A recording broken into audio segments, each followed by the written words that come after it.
my dick in my pants. Ay, my bitch don't love me no more. Ay, she kick me out, I'm like, bro. That bitch don't wanna be friends. Ay, I give her dick, she a man. Ay, she put her 10 on my dick. Ay, look at my wrist and my phone. Ay, just got a pound of the booth. Ay, bought that shit straight to the booth. Ay, tell me my health is a fool.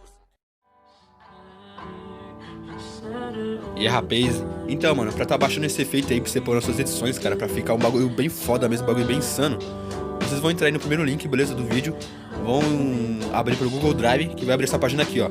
Vocês podem ver qual é o efeito aí que vários editores usam aí, o Ray Joker usa nas edições dele, beleza? Pra deixar o bagulho bem da hora, ó, dá um link. É um efeito muito top aí pra você tá pondo nas suas kills, mano, pra deixar sua highlight, mano, insano, tá ligado? Então, cara, você vai entrar no primeiro link aí, vai abrir essa página, vocês vão ver aqui nesses 3 pontinhos aqui em cima, clica nele, você vai estar vendo aqui em download, beleza?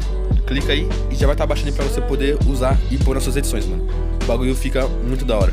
Aí vocês podem estar vendo aqui na pasta download de vocês, o arquivo vai estar aqui, beleza? Então é isso aí, galera. Mano, se eu ajudei vocês, mano, ajuda eu aí também.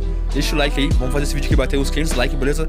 E vamos tentar fazer esse vídeo aqui pegar umas 1000 views, hein, rapaz? Pra mais pessoas aí estarem podendo editar os vídeos deles aí, pra tá deixando o bagulho bem insano. Então é isso aí, galera. Valeu, falou, muito obrigado aí.